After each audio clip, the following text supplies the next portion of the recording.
Simplemente me gustaría presentar o primeiro dos ponentes, a Xavier Groba, porque a verdade para unha etnomusicóloga nova que está empezando a súa carreira en auténtico subidón facer unha presentación neste acto. En primeiro lugar, porque lle está dedicado á figura de Castro Sampedro, figura referencial para todos os que somos amantes da etnomusicoloxía. E en segundo lugar, por poder presentar alguén como Xavier, que é un auténtico referente non só no eido etnomusicolóxico, sino tamén no persoal, non? Para todos os que acabamos de empezar esta andaina e empezamos a facer as nosas primeiras investigacións, creo que os seus traballos son imprescindibles e de obrigada lectura.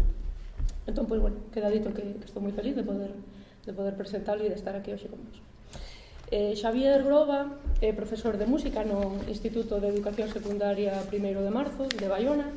É doutor pola Universidade de Santiago de Compostela, coa súa tese O legado musical de Castro Sampedro Folgar, que ademais foi editada no ano 2012 en un formato moi interesante de lectura lixeira a pesar do número de páxinas.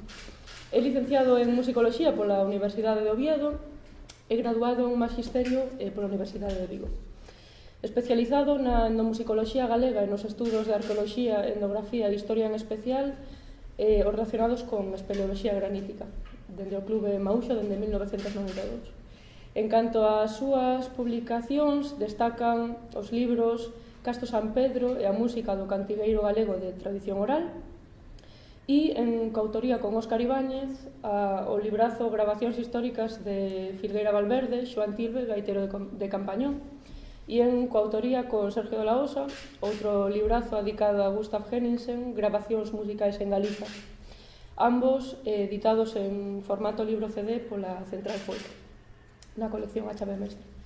Alén diso, ten outros escritos como os que figuran nas primeiras xornadas de etnomusicoloxía do ano 93, o feito diferencial galego do 97, Galicia Antropoloxía do 97 tamén, Congreso Juan Montes do 99, o Son da Memoria do 2004, a reedición crítica que é absolutamente referencial do Cancioneiro Musical de Galicia e o 10º Memorial Filgueira Valverde do 2011, Víctor Saíd Armesto, o Boletín da RAC e Ollando o Mar no 2018. Deixo vos agora con el coa súa charla titulada O Ronsel de Castro Sampedro.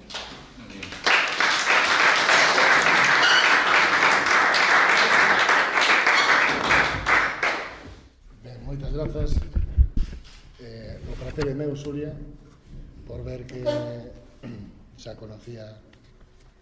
te conocía de referenzas escritas dos teus últimos 2 libros, que espero que non sexan os últimos, ni moito menos, sino os primeiros, e cousas do mundo da musicoloxía non os conocíamos personalmente. Por lo tanto, agradezo tanto a Rafa como o Concello de Redondela e de Pontevedra que organizasen estas jornadas, porque, entre outras cousas, temos a posibilidade de coñecernos personalmente.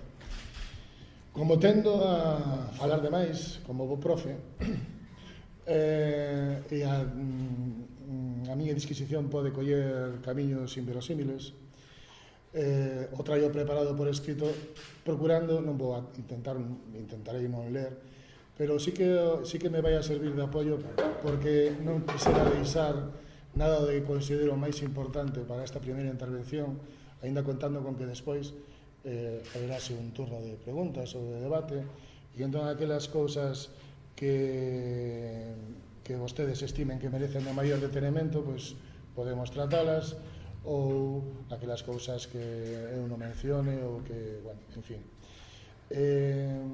Xa vos digo, estou moi agradecido por a organización destas jornadas, que contarades comigo, non me podía negar a vir. En primeiro lugar, porque Castro Sampedro para min é o intelectual máis importante entre os séculos XIX e XX, non só a nivel galego, e non só a nivel da musicoloxía, sino da cultura galega en xeral. Xunto con Frei Martín Sarmiento, para min son as dúas persoas máis importantes da erudición galega. Se face rankings, penso que non ten discusión, a menos de que non se conoza a súa obra, que é o normal, que non se conoza a súa obra, veremos por qué. E en segundo lugar, tampouco podía rexeitar asistir a estas jornadas, porque celebrándose en Redondela, onde me consta que se ten unha gran querencia polo seu fillo. Hai aproximadamente 170 anos e medio que naceu aquí, moi pertinho, no que era a Rúa do Ribeiro, ou se Rúa de Reveriano Soutullo. Naceu o 15 de novembro de 1848 e, como vos digo, constame que en Redondela, independentemente de cores políticas, tense unha fonda admiración e unhas ganas de saber sobre a súa figura, sobre a súa vida e a súa obra como ningunha outra parte do país. Penso que a única rúa dedicada a Castro San Pedro está aquí, en Redondela. En Pontevedra ten uns xardíns, tamén se lle lembra con moito agarimo, e polo tanto non podía negarme. Agradecido pois polo interese que teñen todos vostedes para asistir a esta charla. E vou alá porque cando falou Xulia comigo comentóme que quería o estado de cuestión de dous temas, un o propio estado da cuestión de Castro San Pedro e outro o estado da cuestión da etnomusicoloxía galega. Dai o título do Ronsel de Castro San Pedro, o estado actual da musicoloxía. Entón vou a dividir a miña intervención en dúas partes. Conto con 40 minutos, non? Sí. Sí, avisádeme, van a ser as 6 en punto, avisádeme porque líome tendo a liarme moito a hora de expollerme e non quixera deixar desequilibrados os dous estados da cuestión. Comecemos entón por Castro San Pedro. Na parte superior da imaxe que tedes en pantalla temos presentadas as 3 fotografías máis coñecidas de Don Castro San Pedro.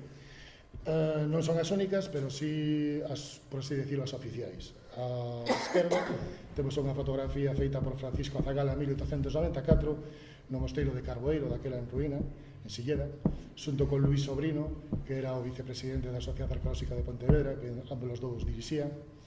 No centro temos unha fotografía, bueno, e un detalle desa foto, o detalle da cara do rostro de Don Castro, que como vedes gostaba moito do chapéu, do sombreiro, de usar chapéu. No centro temos unha fotografía de Novás, dos grandes fotógrafos da vila de Pontevedra, de 1928 xa, nas ruínas de Santo Domingo.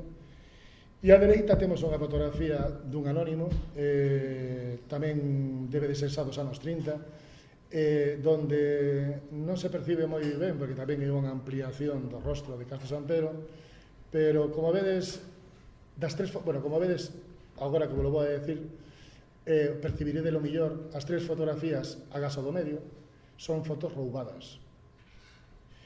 Castro San Pedro viviu coa grande contradición de ser un gran aficionado á fotografía de uso. De feito, foi un pioneiro en España no seu uso como ferramenta de investigación das artes, da historia, da arqueoloxía, e ao mesmo tempo non gostar para nada de ser retratado. Daí a escaseza de imaxes da súa persoa. Por exemplo, a que está á dereita de todo, o que está sinalando co paraguas, está sinalando un cabalo negro magnífico que ten as súas costas e está dicindo fotógrafo aí, ni se te ocurra. Sí, non costaba para nada de ser retratado. De feito, hai algunha fotografía máis no arquivo do Museo de Pontevedra pintando petrolíferos, por exemplo, pero tampouco son moi claras. É dicir, tamén podía ser outro, seguramente él, ¿no? Pero podía ser outro con barbas blancas e sombreiro, ¿no? Moito menos quiso Castro San Pedro ser obxecto de publicidade ou de proxección social. Evitou toda a vida entrevistas e protagonismos vacuos que outros con moitos menos méritos e posibilidades sociais si buscaban e obtiñan. Bueno, onte como hoxe. Chego por menor de saberse que a única entrevista que Don Castro, que lle foi feita a Don Castro en vida, apareceu no Faro de Vigo, feita por Joaquín Pimentel, o 1 de xaneiro de 1926, cando el xa tiña 78 anos de idade, e casi seguro publicouse sen o seu consentimento. Tiña, pois, Castro San Pedro o gosto extremo por preservar a súa privacidade, a privacidade da súa vida, da súa imaxe e das súas múltiples actividades. E xa que logo, en coherencia, A súa biografía resulta ben difícil de facerse, de estudarse, xa que cando faleceu en abril de 1937, entre os miles de papéis que nos deixou legados, tivo extremo cuidado de non deixar, de purgar, mellor dito, case todo o que tiña que ver coa súa vida íntima, familiar, social, política, profesional. Como se pode comprobar pola fotografía que reproducimos a man esquerda, é un pormenor tamén, daí a mala calidade da imaxe, un pormenor dunha fotografía tirada da orla da promoción de Dereito da Universidade de Santiago de Compostela, onde estudou, que se licencia Castro Sampedro como abogado en 1872. Como digo, como podemos comprobar por esa reproducción desa imaxe, os investigadores somos ben tercos cando nos propoñemos buscar información sobre, comiñas, o noso obxecto de estudo, por moi escondida que esta se atope. Debemos a fotografía da orla de Castro Sampedro a unha das persoas, bueno, a orla está conservada na casa da familia Amón, en Pontevedra, veremos por qué despois, pero a fotografía conseguímola grazas a un dos que na actualidade saben moito de Don Castro, entre outros contemporáneos de San Pedro, que é Ángel Núñez Sobriño, que ven sendo, máis que nada porque ele é de Banceiro, por familia directa, de Luis Sobrino Rivas, a que xa mencionei, que aparece nesa fotografía en Carboeiro, que foi médico e que foi vicepresidente da Sociedade Arqueológica de Pontevedra, e, por lo tanto, moi colega de San Pedro. Morreu en 1907, 30 anos antes que Castro Sampedro. E, entre outros, pois tamén é da familia do querido Ramón Sobrino Buigas, non? O investigador dos petrolíferos galegos do Corpus Petroliferum Galicia. Na mesma imaxe reproducimos a esquerda unha fotografía do frontal principal da casa de Castro Sampedro, aquí, perto, aquí ao lado, na antiga Rúa do Ribeiro. A foto é fai uns 20 anos, hoxe está de outra maneira. De feito, a placa que ten aí era a placa que había, fai uns 20 anos aproximadamente, que desaparecera e que foi restaurada, foi substituída por unha placa conmemorativa o gallo do ano de Castro Sampedro, que se dedicou, se non lembro mal, en 2012, en la que tiven a honra de estar presente. Pero, bueno, é a casa de natal de Castro Sampedro, aquí ao ladiño, non? Está abandonada, está en ruínas, precisaría dunha rehabilitación acorde co valor histórico que ten, e a súa estratégica posición urbanística na vila, se mo permiten, non sendo redondelán eu, diredes vos a que ven este a contarnos a nós o que temos que facer con o noso patrimonio arquitectónico, non? Pero sí que é unha pena que as autoridades, a familia, non cheguen aos posibles acordos. Este xa está aquí. Pois sí, a ver si eu non sei quen serán agora os herdeiros, pero, bueno, supoño que sería un magnífico centro de interpretación, museo, en fin, sobre todo por o valor histórico que ten e a súa situación no casco histórico, como lle chavedes aquí, bello, de Redondela, non? Aínda así, menos mal, está en pé, que tamén podía ter sido xa pasto da Piqueta fai moitos anos e aí levantarse un edificio moderno destes, de plaqueta e... En formato maior, a man dereita, vedes unha fotografía dos anos 20, de Pontevedra, se reconoce ben, no? Polo templo da Peregrina, donde se colle a casa de Castro Sampedro. A casa de Castro Sampedro é esta, a ver se co cursor podemos identificala, e esta daqui. Esta fachada dá aos sardíns que os elevan o seu nome, que son estes. Esta é aí o principio da Praza da Ferrería, se non me equivoco. E pola parte de atrás, a mesma casa ten a súa fachada a Peregrina, e o frontal da casa non ten continuación con edificacións, é dicir, é unha casa que está prácticamente exenta. Está tamén, vamos a decir, que abandonada, non vive ninguén nela. Os baixos, onde estaba o famoso despacho de Castro Sampedro, está hoxe en día moi modificado, está ocupado por pequenos comercios, dende unha hamburguesería a unha mercería, hai distintos comercios nese baixo, e o primeiro e segundo andar, que era onde vivía a familia de Castro Sampedro, penso que está vacío, pero bueno, exteriormente penso que se conserva. A min fascíname esas llanelas, esas ventás con eses vidros do século XIX que se ollan desde fora, algo que penso que solamente esas cristaleras xa tiñan que ser patrimonio nacional.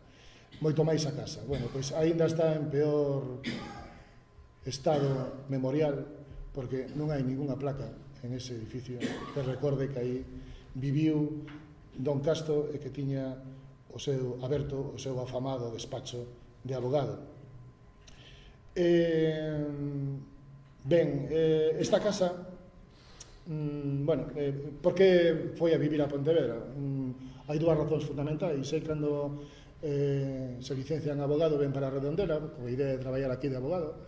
Seu pai, seu avó e o seu bisavó foran abogados xa, en Redondela, e autoridades da audiencia, e ben, con certa proxección, con unha gran proxección xa social en Redondela, pero aquela experiencia inicial como abogado enfrontouse con un xuiz de primeira instancia que había en Redondela. Non sabemos moi ben cal foi o tema de fondo, non chegamos aínda a descubrir cal foi a carta que el fixo pública, supoño que descubrindo algún chanchulliño do xuiz de primeira instancia, e ao final marcha para Pontevedra. Esa é unha razón, pero non é a única, nin moito menos o mellor a definitoria. Por que? Porque en Pontevedra casa. En Pontevedra é onde vai a fundar familia, é onde vai a establecerse, aínda que a Redondela vai a vir periódicamente. Vai a manter os seus contactos, como veremos, vai a manter sempre un interés tremendo por a súa vila natal. De feito, como sabedes, tiña varias casas en Redondela, non unha, pero bueno, donde el residía era aí en Reboreda. Dícese no Pousadouro, pero non é o Pazo do Pousadouro, senón unha casa que había nas inmediacións do Pousadouro, que hoxe en día pertence a tamén un abogado, pero bueno, xa o eido foi subdividido en varias parcelas, hai distintas casas novas, nunca entrei, o mellor perdíme ver maravillas dentro, pero non quise molestar porque tamén está, bueno, pois xa un pouco distorsionado que era o eido que disfrutaba Castro San Pedro do seu veraneo. Cuidado, o veraneo eran as vacacións de verán de verdade, non son como agora un mes ou 15 días. As vacacións de Castro San Pedro en veraneo era no mes de finais de setembro, mandaba unha carta e decía: chegaré a Pontevedra en os próximos días, que aún estamos con la vendimia. O veraneo de 3 meses, 4, como ten que ser, non como temos agora esclaviños nós durante 15 días a correr ou un mes. Ben, aínda sabendo que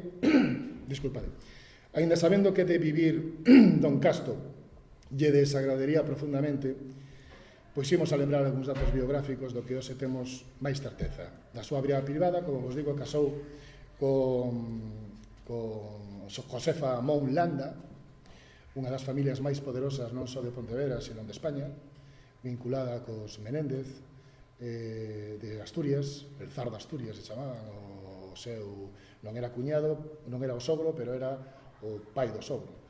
E os Mon, pois aínda siguen hoxe en día sendo unha das familias do establishment, en Pontevedra. Casa con Josefa, por que? Pois probablemente grazas ao irmán, porque co irmán estuda en Santiago de Compostela, é un dos colegas que aparece na orla. De feito, esta fotografía está tirada da orla do irmán, de Alejandro Mon, e por iso aparece de colega Castro San Pedro. Entón, supoñemos, non son eu o único, que de esa relación de amistade con Alejandro conoce a irmán, namoran e casan. Bueno, teñen 7 fillos, paradosas da vida, ningún neto, non ten descendencia directa. Os seus herdeiros son por parte da muller, non ten descendencia deses 7 fillos.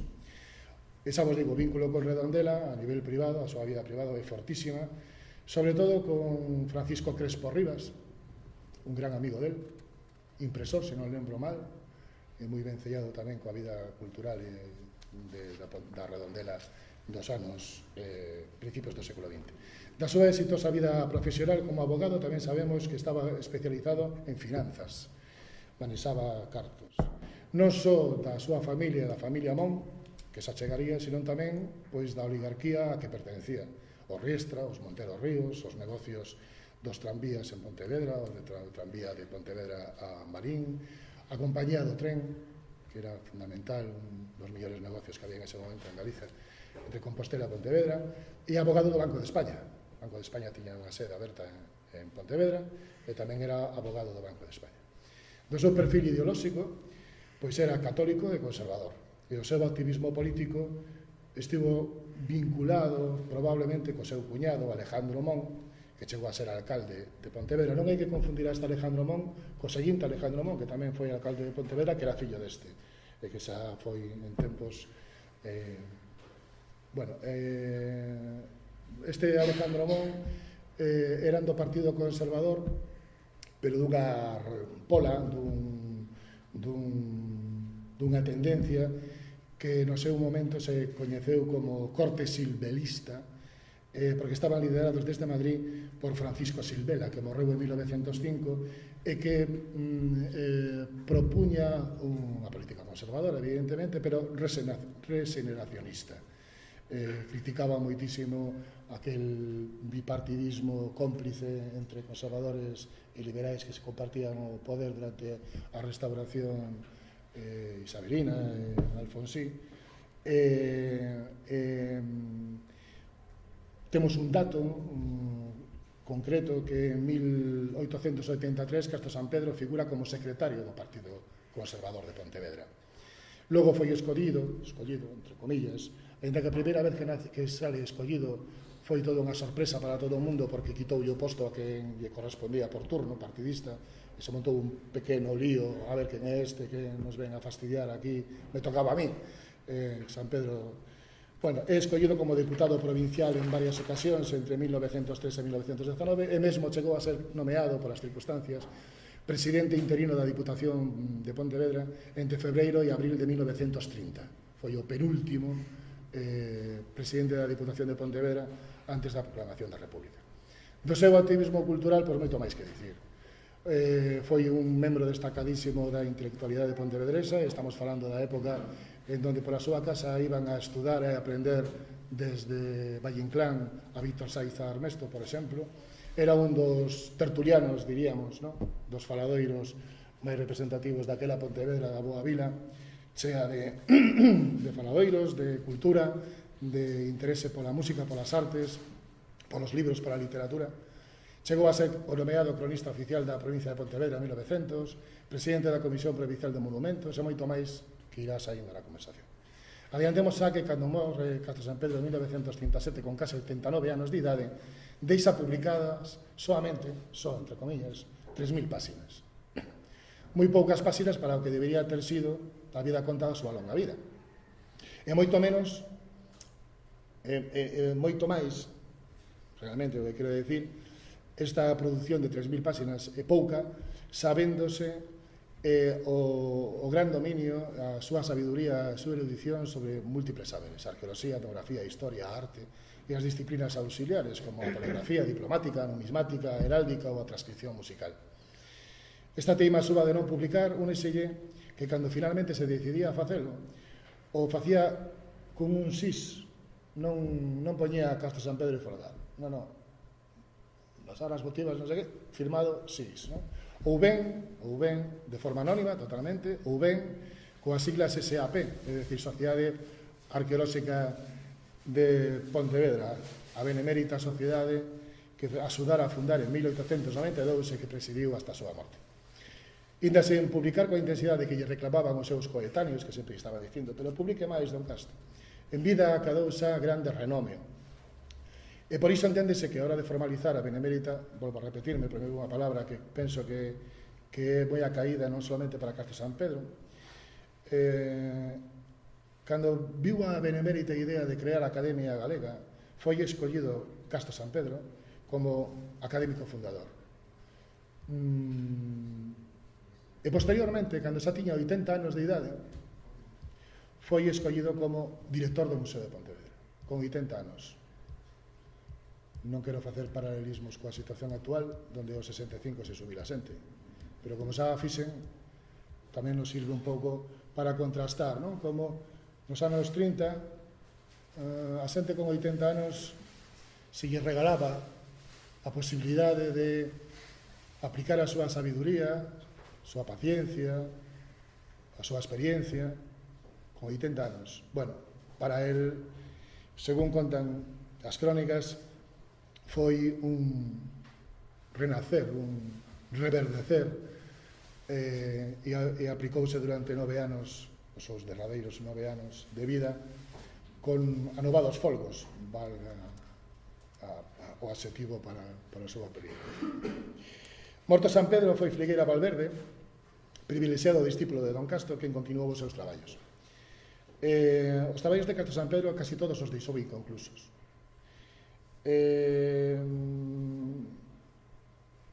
Desde a historia de Pontevedra, os documentos para a historia de Pontevedra, que publicou 3 volumes, ata o propio Cancioneiro Musical de Galicia, non están publicados a man de Castro San Pedro. El deixou os materiais sin publicar.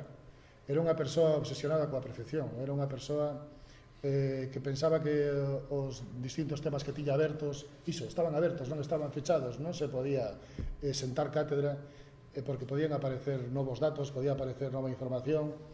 Foi Filgueira Valverde, que con escasamente 15, 16 anos, chegou a ter a confianza de Don Castro. Era o único que podía fuchicar, revolver, remeser dos papéis de Don Castro. Era o único que o vello lle deixaba o rapaz andar nos papéis del. Os demais, que nin se lles ocurría, porque unha das cosas que caracteriza a Castro San Pedro, vos podedes imaginar, vamos a dicirlo de forma diplomática, é que tiña senio. Calquera se atrevería a enfrentarse con él ou a discutirlle, non? Gustaba moito da polémica, pero, bueno, tiña moito senio.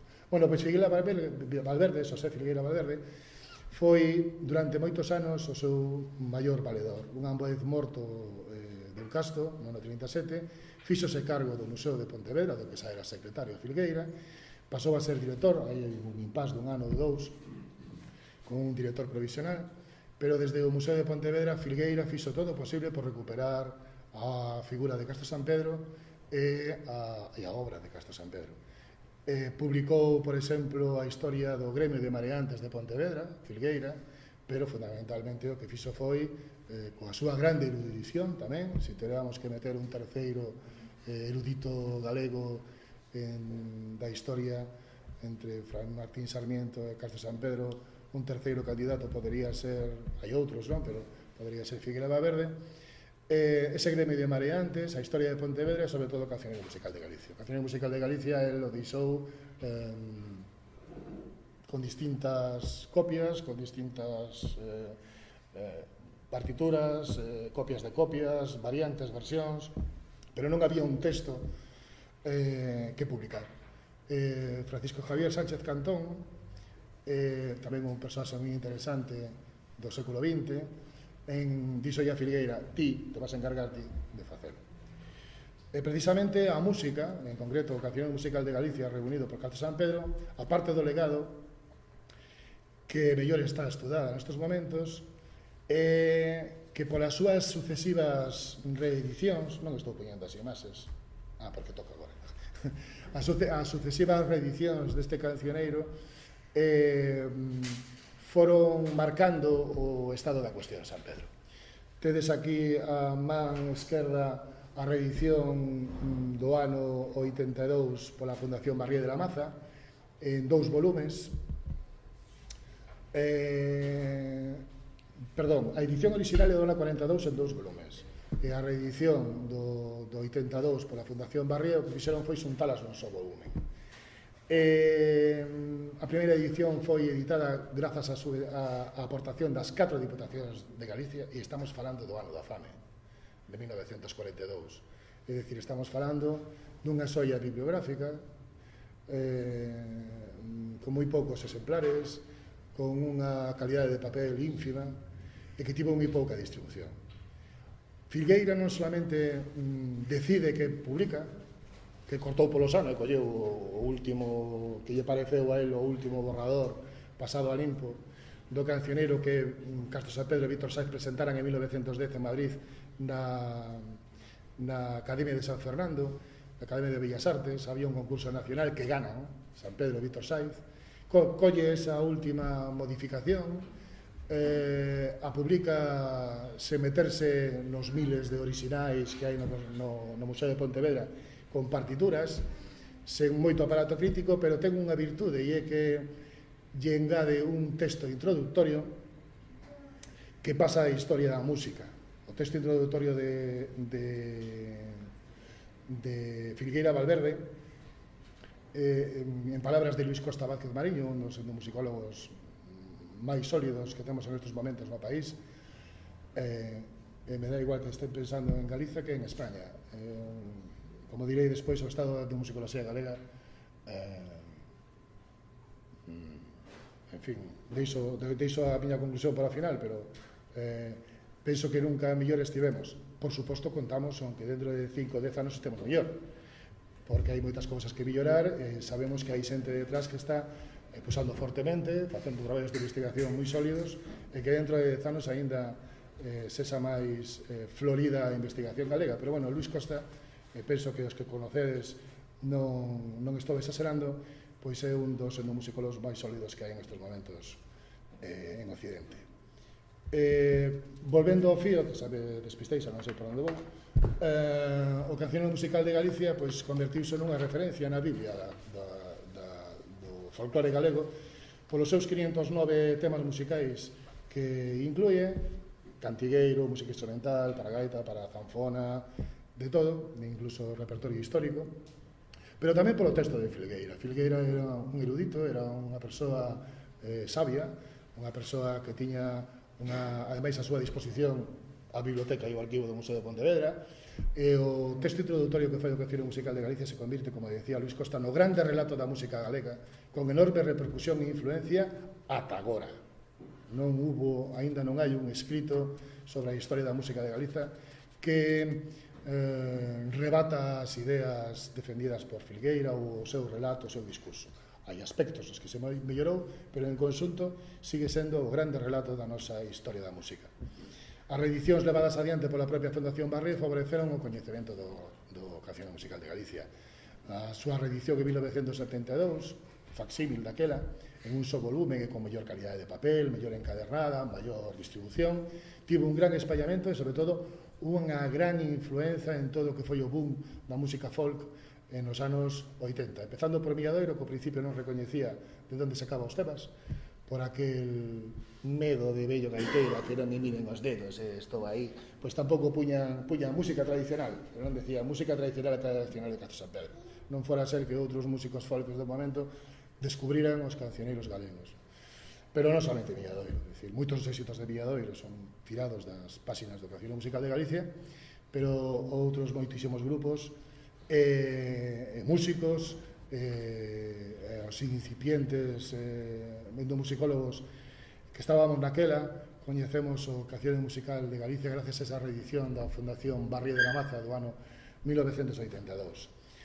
A man dereita tedes a reedición crítica, esta conta con máis chicha, permitideme o vulgarismo, porque o mesmo que se publicou no ano 42 e no ano 82 pola Fundación Barrié, tamén está editada, como vedes, pola Fundación Pedro Barrié de la Maza, pero incluye 4 artigos explicativos ou descriptivos ou críticos ou analíticos, como que irades definilos, escritos por Carlos Villanueva, que foi o coordinador da edición, catedrático de música da Universidade de Santiago de Compostela, con achegas de Carlos Valle, o sucesor de Filgueira Valverde no Museo de Pontevedra, que fala daquela do contexto histórico, cultural da Pontevedra que viu traballar a Castro San Pedro, e do xa referido colega e amigo Luis Costa Vázquez Mariño, e de quen lles fala.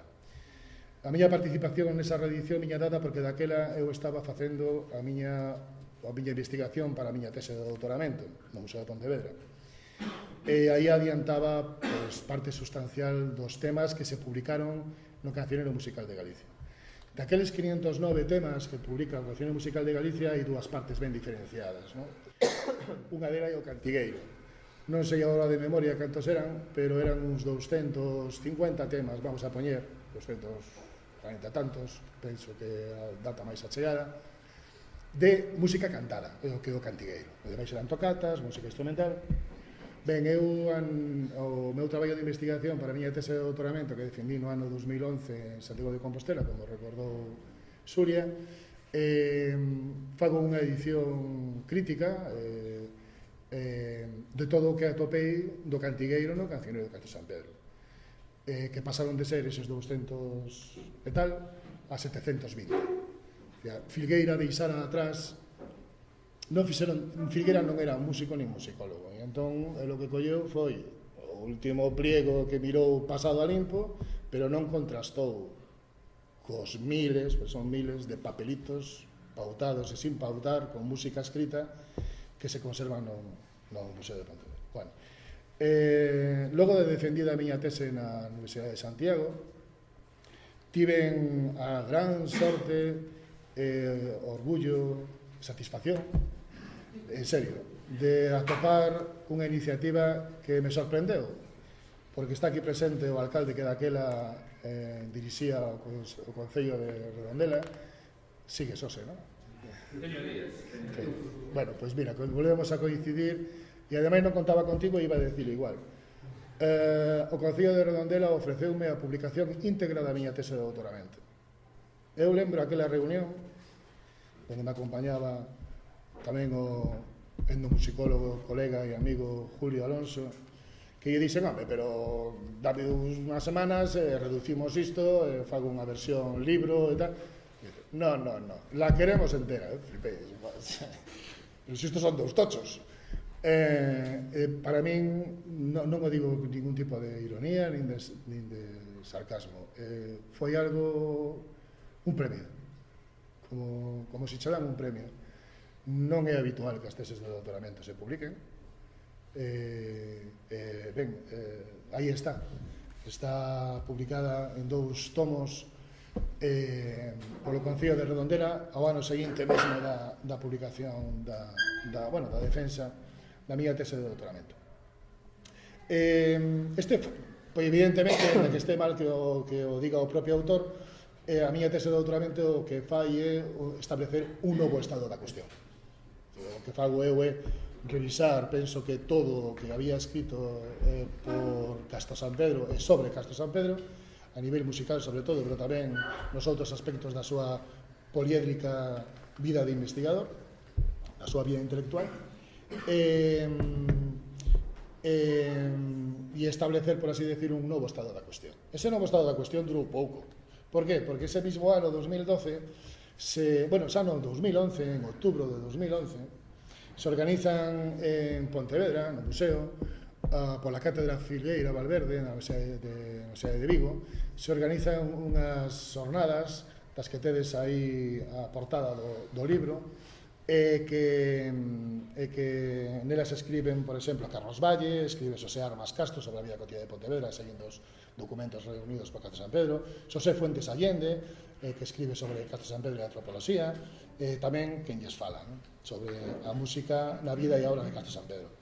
Os poucos meses, no ano 2012, o Concello, co gallo do 75 aniversario do pasamento de Don Castro, organiza unha exposición e edita un caderno, que é o que tedes aquí reproducido, e vedes de novo a fotografía en carboeiro de Castro San Pedro, onde participan autores como Amado Rincón, Carlos Valle, de novo, Ángel Núñez Sobrino, xa mencionado, Carlos Bernárdez, Julio Alonso Monteagudo, José Martínez Crespo e tamén que lles fala.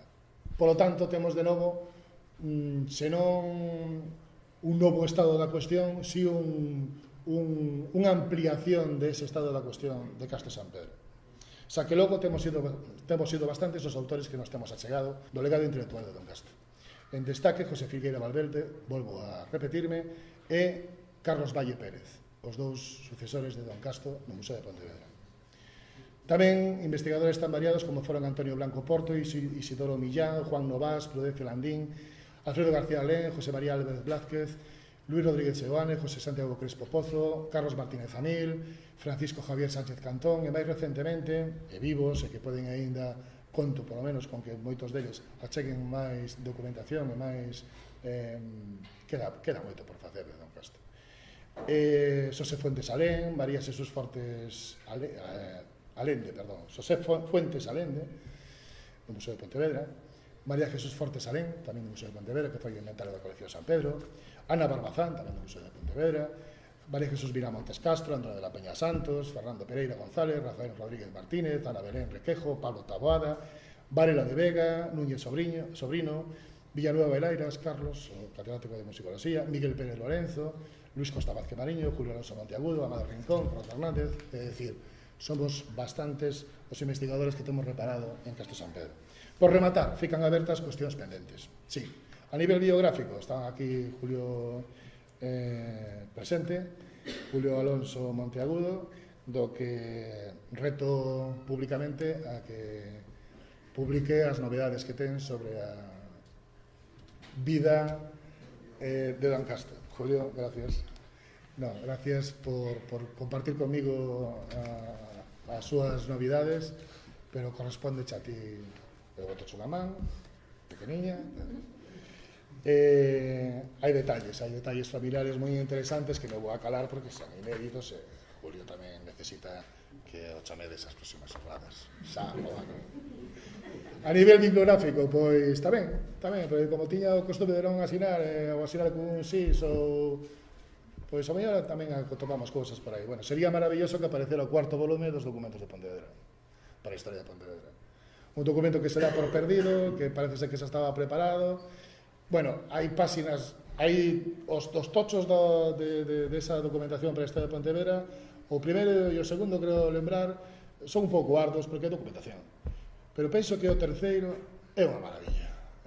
Lees aquilo e parece unha novela de Dickens, ou falando de como saían os distintos tipos de barcos, porque a él gustaba moito do léxico apropiado, era un abogado, ademais con fundamento en latín, gostaba moito de saber como se chamaban as cousas no seu tempo, non? Os distintos tipos de barcos que había na ría de Pontevedra, e como era o cerco, como saían centos de naves e de barcos de todo tamaño a apañar a sardiña. Bueno, son páxinas, iso como non vaiades ao Museo de Pontevedra non o ledes en ningún lado.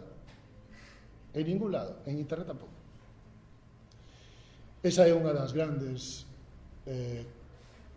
eivas, unha das grandes tarefas pendentes de Don Castro, e é que se fala moito del, investigamos moito sobre ele, sobre a súa obra, pero non reeditamos a súa obra. Penso que non costaba tanto, é un sarcasmo, contratar un investigador que reeditara polo menos eses 3 volumes dos documentos da historia de Pontevedra. Xa non digo investigar nas súas fichas, por exemplo, sobre a historia de Redondela. Ben, e depois da colección musical de Castro San Pedro, sendo máis conocido, pois eu dediqueime ao cantigueiro, pero aparte de tocatas e de música instrumental en xeral, danzas, bailes, zanfona e demais, pois tamén precisaría dunha reedición, un estudo crítico, porque hai moitas cousas aínda inéditas.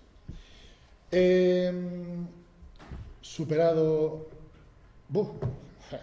aquí xa paso de estar, porque senón... Estado actual da musicoloxía, o Ronsel de Castro San Pedro. Bueno, pois como vos digo, por si me paso de tempo e me corta Rafa, que é o que tens que facer. Eso non te preocupes. A conclusión é que, desde o meu punto de vista, vivimos nun momento maravilloso. Por que? Pois vou intentar demostrar. Certo é que non hai unha facultade de musicoloxía en Galicia. Sí, é certo. Temos que ir a estudar musicoloxía como fixen eu a Oviedo, ou a Valladolid, ou a Salamanca, ou a Madrid, Barcelona, Nova York, París, Lisboa, tamén é unha moi boa escola. Quizáis a eiva máis importante, porque se houvese unha facultade, como lles pasa aos antropólogos, non vou a insistir no tema, pero é o mesmo, non? Se hai unha facultade co seu departamento, cos seus presupostos, coas súas liñas de investigación, iso tira, ou debería tirar, porque despois, na realidade, é que onde hai facultades de musicoloxía ou estudos de ciencias de la música, que tamén se chama hoxe en día, ás veces sí, pula polo resto da actividade investigadora musicolóxica das distintas sociedades onde están implantados, pero outras veces non. E o caso galego é moi sintomático, porque pasamos de ter unha facultade de musicoloxía, pero, por exemplo, temos na Facultade de Xeografía e Historia na Universidade de Santiago de Compostela un departamento que está dentro do Departamento de Arte, ni siquiera do Departamento de Música, senón que é unha sección do Departamento de Arte, dirixido polo catedrático Carlos Villanueva Velairas, donde si se fan cursos de doutoramento, se chaman de posgrado, non? E onde si se fai algunha actividade de investigación, pois a nivel de congresos, de preparar doutorandos, como foi o meu caso, con teses relacionados. Luís Costa Vázquez Mariño, por exemplo, tamén defendeu a súa tese sobre o pensamento musical en Galicia antes de 1936, un libro fundamental, que ese menos mal que está na biblioteca, se pode consultar, ainda que non está editado. Pero temos tamén a fortuna de que, se ven a vía universitaria a temos un pouco cosa, no Conservatorio de Música Superior de Vigo temos departamento non só de musicoloxía, sino un departamento de musicoloxía, e temos departamento de historia da música, e temos outros departamentos que en teoría non teñen nada que ver, como no que está tamén presente aquí Alejo Amoedo, o profesor grande bibliófilo dentro de para min tamén un musicólogo máis da familia, donde se traballa arreo pola investigación, pola formación, como se fose unha universidade. Bueno, vamos cubrindo esa, en teoría, lagoa, grazas ao Conservatorio de Música Superior de Vigo, donde ademais me parece que te formaches ti, non? Despois temos ademais escolas de música que son iniciativas ben municipais, como é a Escola de Traza, a Escola de Música Tradicional, folk tradicional do Concello de Vigo, onde traballan pois Romaní, Anso Pintos, Kiko, unha chea de xente que é fundamental, porque aquel bello taller de Corral en García Barbón, no edificio de García Barbón en Artes e Oficios, tuvo o bo acerto de non limitarse á litería, que tamén é unha disciplina propia da musicoloxía, senón expandirse pois, a docencia de todo o mundo. Non fai falta ser músico profesional e moita xente aproveita. Temos a Central Folk en Santiago, que non só fai de promotor de concertos, de jazz, de música tradicional, senón que tamén imparte aulas, cursos especializados de musicoloxía, entre uns e outros, pero é máis, nos institutos, eu estou tamén moi orgulloso e satisfeito de pertencer ao gremio de profesores de música. Nos institutos faise un labor, uns máis e outros menos, non? Como en todo, como en botica, un labor moi interesante coa rapaceada, os adolescentes, no caso concreto dos institutos, en todo tipo de música, pero eu penso que hai poucos profesores de música que non reparen na música galega, vense esa erudita, vense esa de tradición oral. E nas escolas, que decir, outro tanto, ou máis. Non se valora socialmente ao mellor moito o que fan os mestres nas escolas, pero penso que como dicíamos portugueses, dignísimos profesores. E unha das iniciativas máis interesantes ou de máis proxección a nivel internacional tamén, pois é Ponte nas Ondas, que evidentemente non trata somente da música, pero, por suposto, a ten moi presente, moi en conta, e por iso figura aquí. Faltan outros logos, Estoume quedando curto, porque xa sabía que me iba a faltar tempo.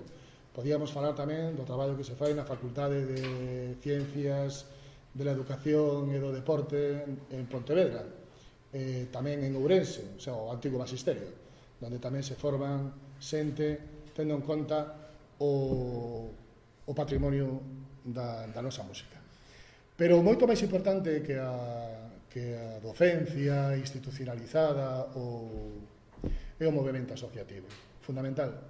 Aquí tedes 5 exemplos, pero eu penso que non é exagerado decir que podíamos multiplicalo por 100. Temos a Coral de Ruada, temos o grupo Fiadeiro de Vigo, a Fotografía Grande, a Asociación de Gaiteiros Galegos, 2 cartaces de actividades, unha sobre cursos de pandeireta, gaita e baile, e outra daqui de San Vicente de Trasmañó, ofrecendo tamén acordeón, baile galego, gaita, percusión, canto, pandeireta, isto por 100. Digo, o movimento asociativo en Galicia coa música, desde coros, bandas, rondallas, grupos informais de canto, de baile, non exagero, somos a envesa de moitas outras culturas europeas onde isto é cousa de arqueólogos, cousa fosilizada, cousa morta. Aquí está vivo. Aquí non se perdeu a transmisión. Sí, claro, evidentemente, non cantamos, nin bailamos, nin tocamos como se facía fai 100 anos. Pois non, porque está vivo. E iso é unha riqueza. E o movimento asociativo neste mundo da musicoloxía é fundamental. Por exemplo, por os seus arquivos. Os arquivos de certos coros, de certas bandas, son fundamentais. Sen iso non teríamos absolutamente nada. E pola investigación propia, non? A xente que participa destes movimentos, por exemplo, Xisco, por mencionar un, non? Que ninguén se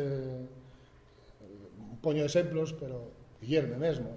A xente que traballa en este movimento asociativo, sean de un tipo ou de outro, sean agrupacións, bandas, coros, que da igual, moitos deles teñen a paixón tamén pola investigación, por intentar descubrir, por atopar aquela melodía, por hai unha referencia ao pandeiro cuadrado non sei onde, vou a ver se atopo algo. Os arquivos sonoros que falábamos agora dos privados, que hai moitísimos, pero por fin, a fai uns anos, unha das cousas que eu sempre dicía, en Galicia non temos un arquivo sonoro, en Galicia non temos un arquivo sonoro, que vergonza, que vergonza. Ahora xa temos por lo menos 3. Van funcionando, van poñendo os fondos cada vez son máis grandes e cada vez van poñendo a disposición pública parte deses fondos porque tamén é caro e tamén leva tempo. Os principais, o Arquivo Sonoro de Galicia, do Consello da Cultura Galega, que fai escasamente unhas semanas subiu a rede, non sei se 40 ou 50 audios históricos, o apoio do Museo do Pobo Galego, é dicir, o Arquivo do Patrimonio e a Oralidade e da Identidade de Galicia, que grazas a Sergio de la Osa ten a disposición de todos os musicólogos do mundo pois uns 300 temas musicais coa súa ficha, a súa transcripción, o seu audio e moitos máis que virán.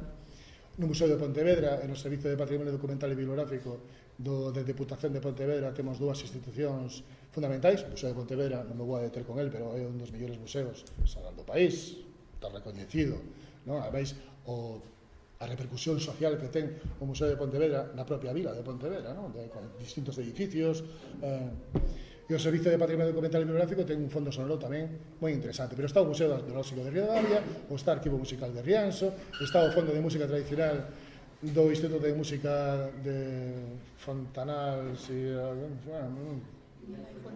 exactamente, gracias, do CSIC, que está en Barcelona, pero está en rede e ten cousas galegas. E despois, que botei iso atrás, intencionadamente, todo o mundo de internet, a xente que vive na internet, por mencionar dúas páxinas. Percusión galega, para mí un dos últimos descubrimentos. Podía estar perfectamente publicado un libro, está aquí en internet. A páxina esta de intercambio de... non me venga agora a cabeza, que non quería decirlo mal, porque non o merece. O proxecto virtual de recuperación do patrimonio musical. Temos, aí notase, que somos moitos, non? En consonancia, como vou dicir ao final, coa actividade artística, coa práctica da música, do baile. A edición musical, pois que dicir?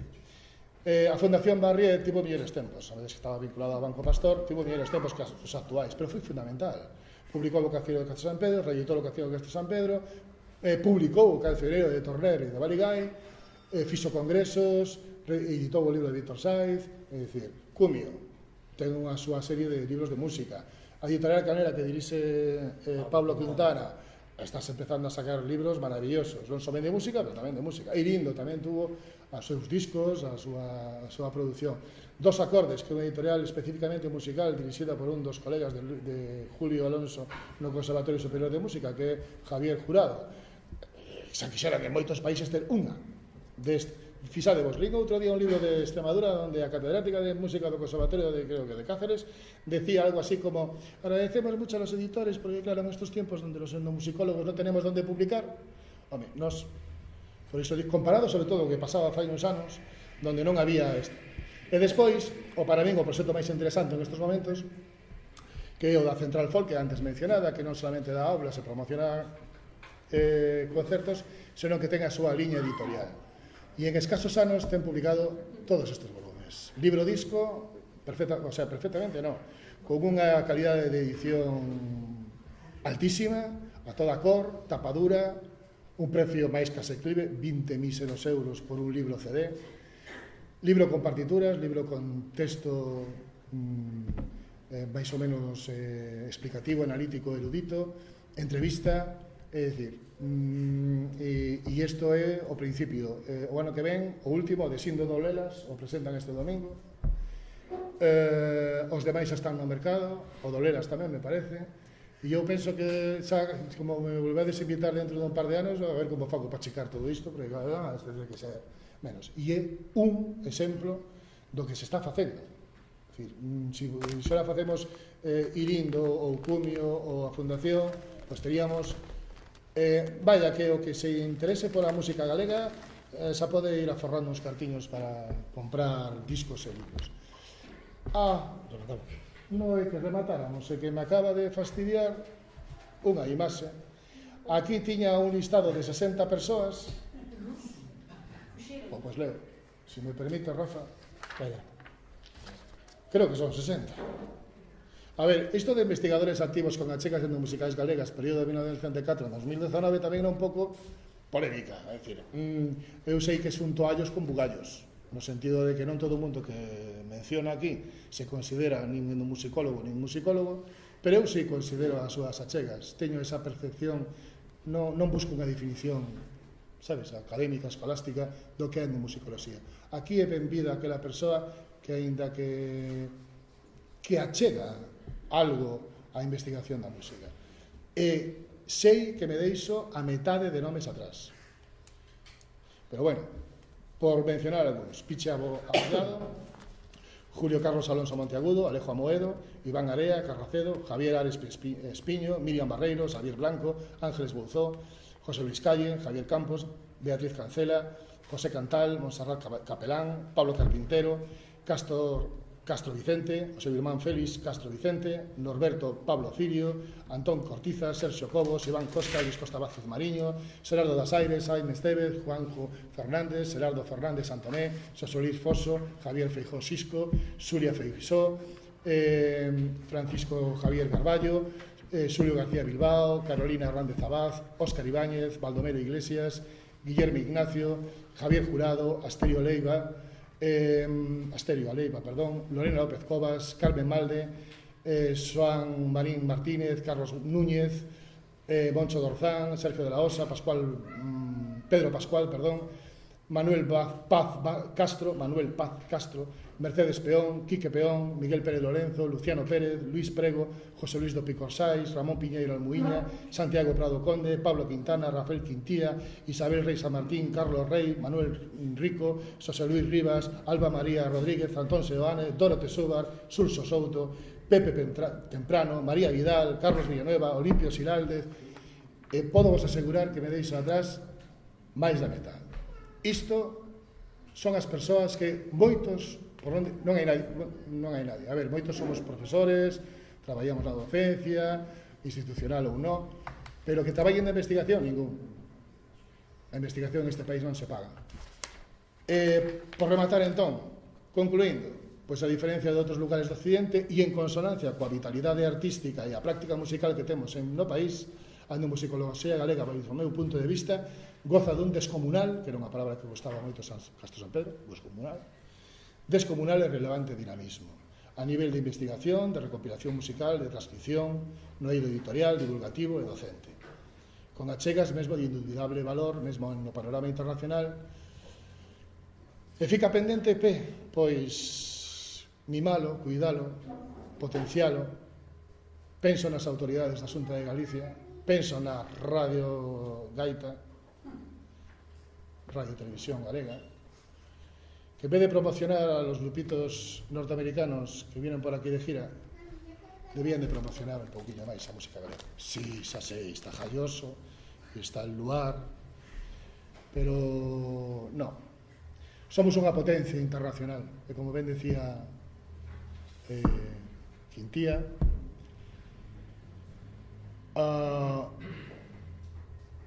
esa riqueza é moito maior que o noso PIB. E hai países que o aproveitan, como en Irlanda. E máis nada, moitas gracias.